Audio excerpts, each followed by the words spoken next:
ঝালকাঠিতে প্রতিদিনই ডেঙ্গু আক্রান্তের সংখ্যা বাড়ছে। রবিবার 24 ঘন্টার নতুন করে আক্রান্ত হয়েছে 12 জন।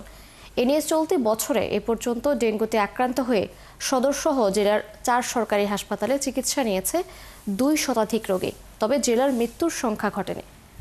মৌসুমি বৃষ্টির স্থায়িত্ব বেশি হওয়ায় ডেঙ্গুর প্রকোপ বেড়েছে বলছেন চিকিৎসকরা। তরুণ সরকারের তথ্যছবিতে প্রতিবেদন। ঝালকাঠিতে প্রতিদিনই নতুন করে ডেঙ্গু আক্রান্তের সংখ্যা বাড়ছে। সবচেয়ে বেশি ডেঙ্গু রোগী শনাক্ত হয়েছে জুলাই এবং আগস্ট মাসে। আক্রান্তদের থেকে রোগটি যাতে অন্য কারোর শরীরে ছড়াতে না পারে সেজন্য জেলার প্রতিটি হাসপাতালে পৃথক ওয়ার্ড খোলা হয়েছে। চিকিৎসা সেবা নিয়ে রোগীদের কোনো অভিযোগ না থাকলেও প্যাথোলজি টেস্টের জন্য যেতে হচ্ছে প্রাইভেট ডায়াগনস্টিক সেন্টারে। রাত্রে শরীর আর থাকতে পারি না, ঘুমাইয়া আমি সমস্ত শরীর চাবাইয়া নিয়ে যায়। তারপর দিন আমি মানিসারের দেখাইছি, মানিসারের দেখানোর পর টেস্ট দিয়েছে, টেস্টের দ্বারা খাইছি, টেস্টের পর আমাকে ভর্তি দিয়েছে।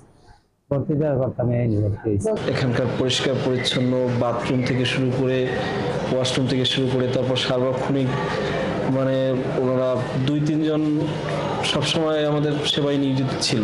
এখানে বেশ পরিষ্কার পরিচ্ছন্নতা আছে, চিকিৎসা ব্যবস্থা ভালো, কিন্তু ডেঙ্গু রোগীদের যে টেস্টের বিষয়টা সেই জন্য বাহিরে যাওয়া লাগে। এবছর মৌসুমি বৃষ্টি বেশি সময় স্থায়ী হওয়ায় ডেঙ্গুর প্রকোপ কিছুটা বেশি। তবে এটা এই জেলায় সহনীয় পর্যায়ে রয়েছে বলে জানান এই চিকিৎসক। পানি জমে থাকে, এইসব জায়গাগুলো পরিষ্কার রাখতে হবে যাতে কোনোভাবে পানি জমতে না পারে।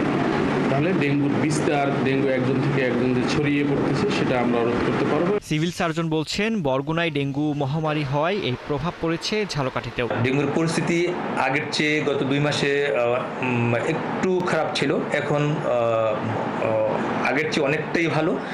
ডেঙ্গু রোগীর সংখ্যাও আস্তে আস্তে কমে আসছে। আর মহামারী আকারে বা খুব বেশি মারাত্মক অবস্থায় যে রেফার করা লাগে এরকম রোগী আসলে ঝালকাঠিতে ওরকম পাওয়া যাচ্ছে না। আক্রান্তদের দ্রুত সুস্থ হতে পর্যাপ্ত জলীয় খাবার গ্রহণের পাশাপাশি ডেঙ্গুর বিস্তার রোধে বাড়ির আঙিনা সহ আশেপাশে পানি জমে থাকে এমন জায়গাগুলো নিয়মিত পরিষ্কার পরিচ্ছন্ন রাখার পরামর্শ চিকিৎসকদের। ফারদিন নীরব, ৭১।